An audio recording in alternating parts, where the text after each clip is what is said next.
जय श्री राम, जय बागेश्वर धाम, जय गुरु कृपा। बच्चों, कल हमने पढ़ा था कि सीता जी की अग्नि परीक्षा हुई और असली सीता जी इसमें से आई और श्री राम जी की सभी देवताओं ने विनती की। अब आगे के हम 15 पे पढ़ेंगे।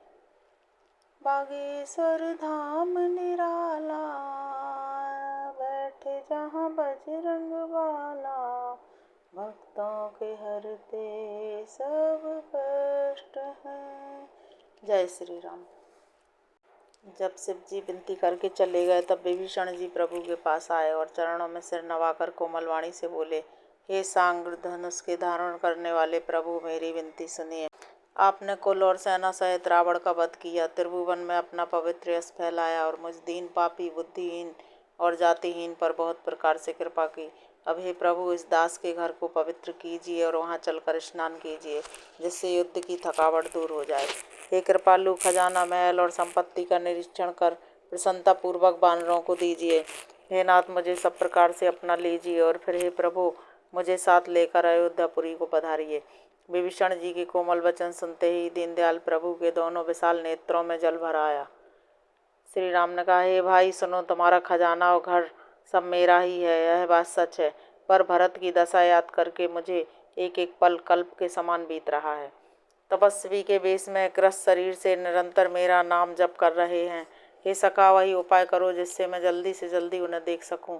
मैं तुमसे निहोरा करता हूँ। यदि अवधि बीत जाने पर जाता हूँ तो भाई को जीता ना पाऊंगा। छोटे भाई भरत जी की प्रीति का स्मरण करके प्रभु का शरीर बार बार पुलकित हो रहा है। हे विभीषण, तुम कल्प भर राज करना, मन में मेरा निरंतर स्मरण करते रहना, फिर तुम मेरे उस धाम को पा जाओगे जहाँ सब संत जाते हैं। श्री रामचंद्र जी के वचन सुनते ही विभीषण जी ने हर्षित होकर कृपा के धाम श्री राम जी के चरण पकड़ लिए। सभी वानर भालू हर्षित हो गए और प्रभु के चरण पकड़कर उनके निर्मल गुणों का बखान करने लगे। फिर विभीषण जी महल को गए और उन्होंने मणियों के समूहों से और वस्त्रों से विमान को भर लिया। फिर उस पुष्पक विमान को लाकर प्रभु के सामने रखा। तब कृपा सागर श्री राम जी ने हंसकर कहा, हे सखा विभीषण, सुनो, विमान पर चढ़कर आकाश में जाकर वस्त्रों और गहनों को बरसा दो। तभी विभीषण जी ने आकाश में जाकर सब मणियों और वस्त्रों को बरसा दिया। जिसके मन को जो अच्छा लगता है वह वही ले लेता है। मणियों को मुंह में लेकर बानर फिर उन्हें खाने की चीज न समझकर उगल देते हैं। यह तमाशा देखकर परम विनोदी और कृपा के धाम श्री राम जी, सीता जी और लक्ष्मण जी सहित हंसने लगे। जिनको मुनि ध्यान में भी नहीं पाते, जिन्हें वेद नीति नीति कहते हैं, वे ही कृपा के समुद्र श्री राम जी वानरों के साथ अनेकों प्रकार के विनोद कर रहे हैं। शिव जी कहते हैं, उमा, अनेकों प्रकार के योग, जप, दान, तप, यज्ञ, व्रत और नियम करने पर भी श्री रामचंद्र जी वैसी कृपा नहीं करते जैसी अनन्य प्रेम होने पर करते हैं। भालू और बानरों ने कपड़े गहने पाए और उन्हें पहन पहन कर वे श्री रघुनाथ जी के पास आए। अनेकों जातियों के बानरों को देखकर कौशलपति श्री राम जी बार बार हंस रहे हैं। श्री रघुनाथ जी ने कृपा दृष्टि से देखकर सब पर दया की। फिर वे कोमल वचन बोले, हे भाइयों, तुम्हारे ही बल से मैंने रावण को मारा और फिर विभीषण का राज तिलक किया। अब तुम सब अपने अपने घर जाओ, मेरा स्मरण करते रहना और किसी से डरना नहीं। ये वचन सुनते ही सब बानर प्रेम में बेहवल होकर हाथ जोड़कर आदरपूर्वक बोले, प्रभु, आप जो कुछ भी कहें आपको सब सो होता है, पर आपके वचन सुनकर हमको मोह होता है। हे रघुनाथ जी, आप तीनों लोकों के ईश्वर हैं। हम बानरों को दीन जानकर ही आपने सनात किया है। प्रभु के ऐसे वचन सुनकर हम लाज के मारे मरे जा रहे हैं। कहीं मच्छर भी गरुड़ का हित कर सकते हैं। श्री राम जी का रुख देखकर रीछ वानर प्रेम में मग्न हो गए। उनकी घर जाने की इच्छा नहीं है, परंतु प्रभु की प्रेरणा से सब बानर भालू श्री राम जी के रूप को हृदय में रखकर और अनेकों प्रकार से विनती करके हर्ष और विश्वास सहित घर को चले। वानर राज सुग्रीव, नील, रक्षराज, जामवान, अंगद, नल और हनुमान तथा विभीषण सहित और जो बलवान बानर सेनापति हैं, वे कुछ कह नहीं सकते। प्रेम बस नेत्रों में जल भर भर कर नेत्रों का पलक मारना छोड़कर सम्मुख होकर श्री राम जी की ओर देख रहे हैं। श्री रघुनाथ जी ने उनका अतिशय प्रेम देखकर सबको विमान पर चढ़ा लिया। तदंतर मन ही मन विप्र चरणों में सिर नवाकर उत्तर दिशा की ओर विमान चलाया।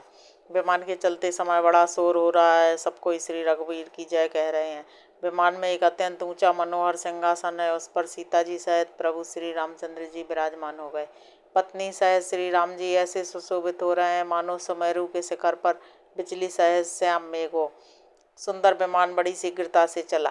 देवता हर्षित हुए और उन्होंने फूलों की वर्षा की। अत्यंत सुख देने वाली 3 प्रकार की वायु चलने लगी। समुद्र, तालाब और नदियों का जल निर्मल हो गया। चारों ओर सुंदर शकुन होने लगे। सबके मन प्रसन्न है। आकाश और दिशाएं निर्मल हैं। श्री रघुवीर ने कहा, हे सीते, रणभूमि देखो। लक्ष्मण ने यहाँ इंद्र को जीतने वाले मेघनाथ को मारा था। हनुमान और अंगद के मारे हुए भारी भारी निशाचर रणभूमि में पड़े हैं। देवता और मुनियों को दुख देने वाले कुंभकर्ण और रावण दोनों भाई यहाँ मारे गए। मैंने यहाँ पुल बांधा और सुखधाम श्री शिव जी की स्थापना की। तदंतर कृपा निधान श्री राम जी ने सीता जी सहित श्री रामेश्वर महादेव को प्रणाम किया। वन में जहाँ जहाँ करुणा सागर श्री रामचंद्र जी ने निवास और विश्राम किया था, वे सब स्थान प्रभु ने जानकी जी को दिखलाए और सबके नाम बतलाए। विमान शीघ्र ही वहाँ चला आया जहाँ परम सुंदर दंडक वन था और अगस्त आदि बहुत से मुनिराज रहते थे। श्री राम जी इन सबके स्थानों में गए। संपूर्ण ऋषियों से आशीर्वाद पाकर जगदीश्वर श्री राम जी चित्रकूट आए। वहाँ मुनियों को संतुष्ट किया। विमान वहाँ से आगे तेजी के साथ चला। फिर श्री राम जी ने जानकी जी को कलयुग के पापों का हरण करने वाली सुहावनी यमुना जी के दर्शन कराए। फिर पवित्र गंगा जी के दर्शन किए। श्री राम जी ने कहा, हे सीते, इन्हें प्रणाम करो। फिर तीर्थराज प्रयाग को देखो, जिसके दर्शन से ही करोड़ों जन्मों के पाप भाग जाते हैं। फिर परम पवित्र त्रिवेणी जी के दर्शन करो, जो शोकों को हरने वाली और श्री हरि के परम धाम के लिए सीढ़ी के समान है। फिर अत्यंत पवित्र अयोध्यापुरी के दर्शन करो, जो तीनों प्रकार के तापों और भव रोग का नाश करने वाली है। यों कहकर कृपालु श्री राम जी ने सीता जी सहित अवधपुरी को प्रणाम किया। सज्जल नेत्र और पुलकित शरीर होकर श्री राम जी बार बार हर्षित हो रहे हैं। फिर त्रिवेणी में आकर प्रभु ने हर्षित होकर स्नान किया और वानरों सहित ब्राह्मणों को अनेक प्रकार के दान दिए। तदंतर प्रभु ने हनुमान जी को समझाकर कहा, तुम ब्रह्मचारी का रूप धरकर अवधपुरी को जाओ। भरत को हमारी कुशल सुनाना और उनका समाचार लेकर चले आना। पवन पुत्र हनुमान जी तुरंत ही चल दिए। तब प्रभु भरद्वाज जी के पास गए। मुनि ने उनकी अनेकों प्रकार से पूजा की और स्तुति की और फिर आशीर्वाद दिया। दोनों हाथ जोड़कर तथा मुनि के चरणों की वंदना करके प्रभु विमान पर चढ़कर फिर चले। यहाँ जब निषाद राज ने सुना कि प्रभु आ गए, तब उसने नाव कहाँ है, नाव कहाँ है पुकारते हुए लोगों को बुलाया।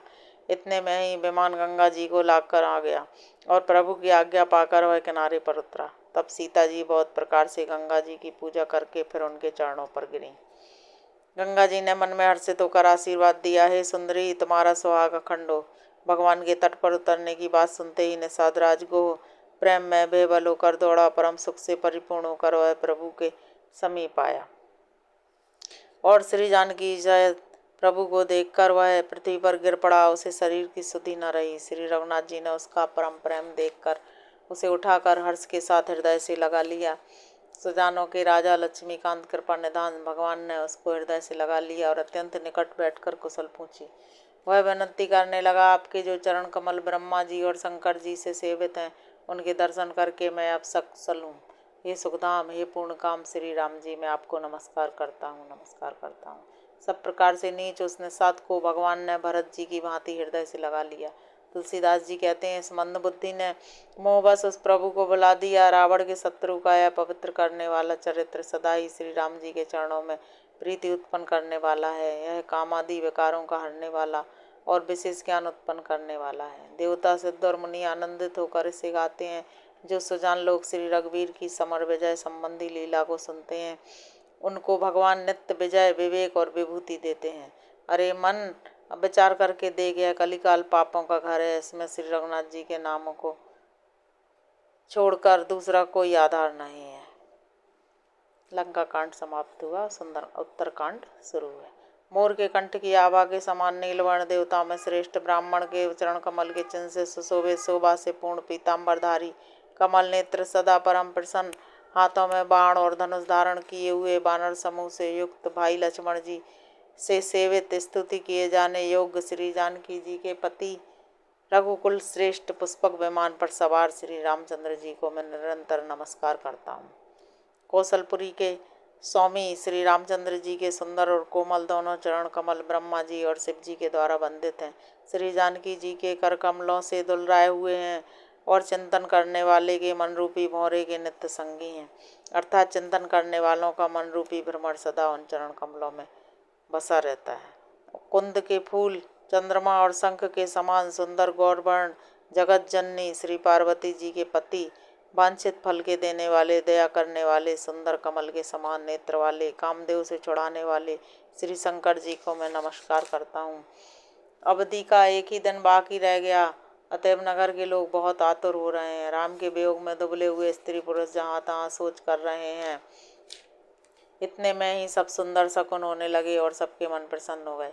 नगर भी चारों ओर से रमणीक हो गया, मानो ये सबके सब चिन्ह प्रभु के आगमन को जना रहे हैं। कौशल्या आदि सब माताओं के मन में ऐसा आनंद हो रहा है जैसे अभी कोई कहना ही चाहता है कि सीता जी और लक्ष्मण जी सहित प्रभु श्री रामचंद्र जी आ गए। भरत जी की दाहिनी आंख और दाहिनी भुजा बार बार फड़क रही है। इसे शुभ शकुन जानकर उनके मन में अत्यंत हर्ष हुआ और वे विचार करने लगे, प्राणों की आधार रूप अवधि का एक ही दिन शेष रह गया। यह सोचते ही भरत जी के मन में अपार दुख हुआ।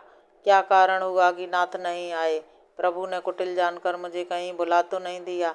आहा, लक्ष्मण बड़े धन्य एवं बड़भागी हैं जो श्री रामचंद्र जी के चरणाविंद के प्रेमी हैं। मुझे तो प्रभु ने कपटी और कुटिल पहचान लिया, इसी से नाथ ने मुझे साथ नहीं लिया। यदि प्रभु मेरी करनी पर ध्यान दें तो 100 करोड़ कल्पों तक भी मेरा निस्तार नहीं हो सकता। प्रभु सेवक का अवगुण कभी नहीं मानते। वे दीन बंधु हैं और अत्यंत ही कोमल स्वभाव के हैं। अतः मेरे हृदय में ऐसा पक्का भरोसा है कि श्री राम जी अवश्य मिलेंगे। मुझे शकुन बड़े शुभ हो रहे हैं, किंतु अवधि बीत जाने पर यदि मेरे प्राण रह गए तो जगत में मेरे समान नीच कौन होगा। श्री राम जी के विरह समुद्र में भरत जी का मन डूब रहा था। उसी समय पवन पुत्र हनुमान जी ब्राह्मण का रूप धरकर इस प्रकार आ गए मानो नाव आ गई हो। हनुमान जी ने दुर्बल शरीर भरत जी की जटाओं का मुकुट बनाए राम राम रघुपति जपते और कमल के समान नेत्रों से जल बहाते कुश के आसन पर बैठे देखा। उन्हें देखते ही हनुमान जी अत्यंत हर्षित हुए। उनका शरीर पुलकित हो गया, नेत्रों से जल बरसने लगा। मन में बहुत प्रकार से सुख मानकर वे कानों के लिए अमृत के समान वाणी बोले। जिनके विरह में आप दिन रात सोच करते रहते हैं और जिनके गुण समूहों की पंक्तियों को आप निरंतर रटते रहते हैं, वे ही रघुकुल के तिलक, सज्जनों को सुख देने वाले और देवताओं तथा मुनियों के रक्षक श्री राम जी सकुशल आ गए। शत्रुघ्न रण में जीतकर सीता जी और लक्ष्मण जी सहित प्रभु आ रहे हैं। देवता उनका सुंदर यश गा रहे हैं। ये वचन सुनते ही सारे दुख भूल गए, जैसे प्यासा आदमी अमृत पाकर प्यास के दुख को भूल जाए। हे तात, तुम कौन हो? भरत जी ने पूछा, और कहाँ से आए हो? तुमने मुझको परम प्रिय वचन सुनाए। हनुमान जी ने कहा, हे कृपा निधान सुनिए, मैं पवन का पुत्र और जाति का बानर हूँ। मेरा नाम हनुमान है। मैं दीनों के बंधु श्री रघुनाथ जी का दास हूँ। यह सुनते ही भरत जी उठकर आदरपूर्वक हनुमान जी से गले लगकर मिले। मिलते समय प्रेम हृदय में नहीं समाता, नेत्रों से जल बहने लगा और शरीर पुलकित हो गया। भरत जी ने कहा, हे हनुमान, तुम्हारे दर्शन से मेरे समस्त दुख समाप्त हो गए। आज मुझे प्यारे राम जी ही मिल गए। भरत जी ने बार बार कुशल पूछी। हे भाई सुनो, तुम्हें क्या दूं? इस संदेश के समान जगत में कुछ भी नहीं है। मैंने यह विचार करके देख लिया है।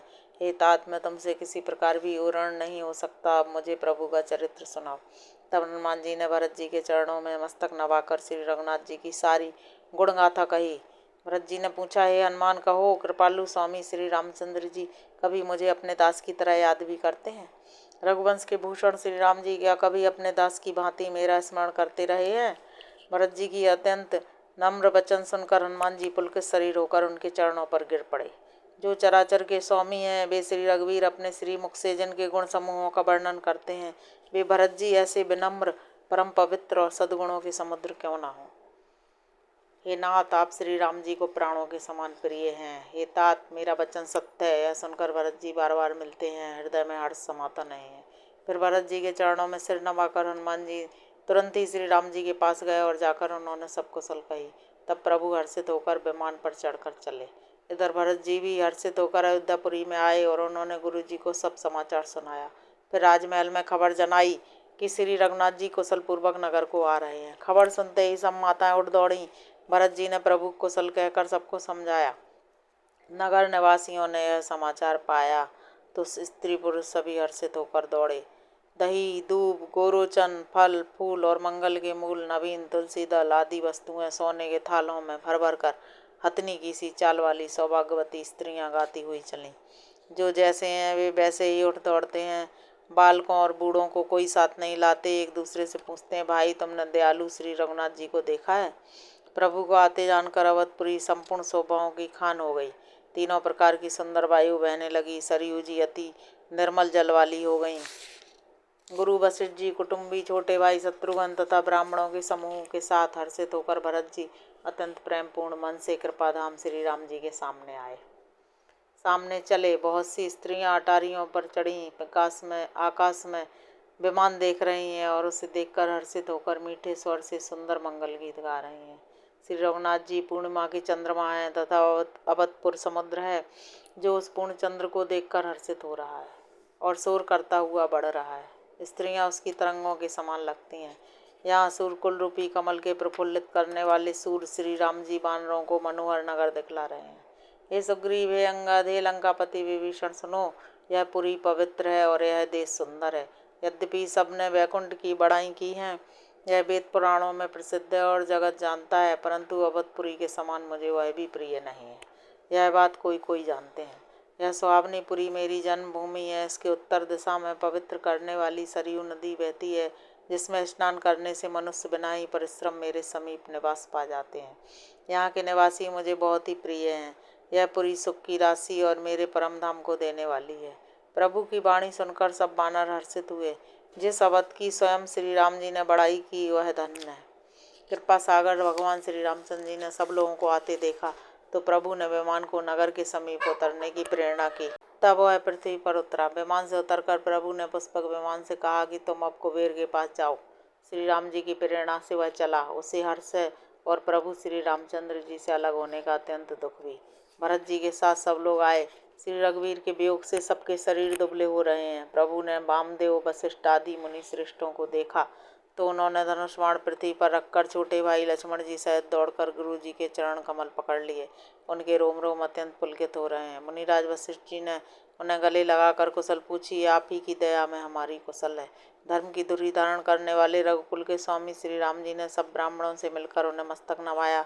फिर भरत जी ने प्रभु के बे चरण कमल पकड़े, जिन्हें देवता मुनि शंकर जी और ब्रह्मा जी नमस्कार करते हैं। भरत जी पृथ्वी पर पड़े हैं, उठाए उठते नहीं। तब कृपा सिंधु श्री राम जी ने उन्हें जबरदस्ती उठाकर हृदय से लगा लिया। सांवले शरीर पर रोए खड़े हो गए। नवीन कमल के समान नेत्रों में जल की बाढ़ आ गई। कमल के समान नेत्रों से जल बह रहा है। सुंदर शरीर में पुलकावली शोभा दे रही है। त्रिलोकी के स्वामी प्रभु श्री राम जी छोटे भाई भरत जी को अत्यंत प्रेम से हृदय से लगाकर मिले। भाई से मिलते समय प्रभु जैसे शोभित हो रहे हैं, उसकी उपमा मुझसे कही नहीं जाती। मानो प्रेम और श्रृंगार रस शरीर धारण करके मिले और श्रेष्ठ शोभा को प्राप्त हुए। कृपा निधान श्री राम जी भरत जी से कुशल पूछते हैं, परंतु आनंदवश भरत जी के मुख से वचन शीघ्र नहीं निकलते। शिव जी ने कहा, हे पार्वती सुनो, वह सुख वचन और मन से परे है, उसे वही जानता है जो उसे पाता है। ये कौशलनाथ, आपने आर्त जानकर दास को दर्शन दिए, इससे अब कुशल है। ब्रह समुद्र में डूबते हुए मुझको कृपा निधान ने हाथ पकड़कर बचा लिया। भरत जी बोले। फिर प्रभु हर्षित होकर शत्रुघ्न जी को हृदय से लगाकर उनसे मिले। तब लक्ष्मण जी और भरत जी दोनों भाई परम प्रेम से मिले। फिर लक्ष्मण जी शत्रुघ्न जी से गले लगकर मिले और इस प्रकार विरह से उत्पन्न दुसह दुख का नाश किया। फिर भाई शत्रुघ्न जी सहित भरत जी ने सीता जी के चरणों में सिर नवाया और परम सुख प्राप्त किया। प्रभु को देखकर अयोध्यावासी सब हर्षित हुए। वियोग से उत्पन्न सब दुख नष्ट हो गए। सब लोगों को प्रेम बेहबल देखकर खर के शत्रु कृपालु श्री राम जी ने एक चमत्कार किया। उसी समय कृपालु श्री राम जी असंख्य रूपों में प्रकट हो गए और सबसे यथायोग्य मिले। श्री रघुवीर ने कृपा की दृष्टि से देखकर सब नर नारियों को शोक से रहित कर दिया। भगवान क्षण मात्र में सबसे मिल लिए। ये उमा वह यह रहस्य किसी ने नहीं जाना। इस प्रकार शील और गुणों के धाम श्री राम जी सबको सुखी करके आगे बढ़े। कौशल्या आदि माताएं ऐसे दौड़ी मानो नई ब्याही हुई गौएं अपने बछड़ों को देखकर दौड़ी हों। मानो नई ब्याही हुई गौएं अपने छोटे बछड़ों को घर पर छोड़कर प्रेम परवश होकर वन में चरने गई हों और दिन का अंत होने पर हुंकार करके थन से दूध गिराती हुई नगर की ओर दौड़ी हों। प्रभु ने अत्यंत प्रेम से सब माताओं से मिलकर उनसे बहुत प्रकार के कोमल वचन कहे। वियोग से उत्पन्न भयानक विपत्ति दूर हो गई और सबने अगणित सुख और हर्ष प्राप्त किए। सुमित्रा जी अपने पुत्र लक्ष्मण जी की श्री राम जी के चरणों में प्रीति जानकर उनसे मिली। श्री राम जी से मिलते समय कैकेयी जी हृदय में बहुत सकुचाई। लक्ष्मण जी भी सब माताओं से मिलकर और आशीर्वाद पाकर हर्षित हुए। वे कैकेयी जी से बार बार मिले, परंतु उनके मन का क्षोभ नहीं जाता। जानकी जी सब सासुओं से मिली और उनके चरणों लगकर उन्हें अत्यंत हर्ष हुआ। सासुएं कुशल पूछकर आशीष दे रही हैं कि तुम्हारा सुहागा चलो। सब माताएं श्री रघुनाथ जी का कमल सा मुखड़ा देख रही हैं। मंगल का समय जानकर वे आंसुओं के जल को नेत्रों में ही रोक रखती हैं। सोने के थाल से आरती उतारती हैं और बार बार प्रभु के श्री अंगों की ओर देखती हैं। अनेकों प्रकार से निछावरें करती हैं और हृदय में परमानंद तथा हर्ष भर रहा है। कौशल्या जी बार बार कृपा के समुद्र और रणधीर श्री रघुवीर को देख रही हैं। वे बार बार हृदय में विचारती हैं कि इन्होंने लंकापति रावण को कैसे मारा। मेरे दोनों बच्चे बड़े ही सुकुमार हैं और राक्षस तो बड़ा भारी योद्धा और महान बली थे। लक्ष्मण जी और सीता जी सहित प्रभु श्री रामचंद्र जी को माता देख रही हैं। उनका मन परमानंद में मग्न है और शरीर बार बार पुलकित हो रहा है। जय श्री राम। बच्चों, आज हमने पढ़ा कि राम जी वापस अयोध्या में आए और सभी से एक क्षण में ही सबसे मिले। आगे के 15 पेज हम कल पढ़ेंगे। जय श्री राम। जय बागेश्वर।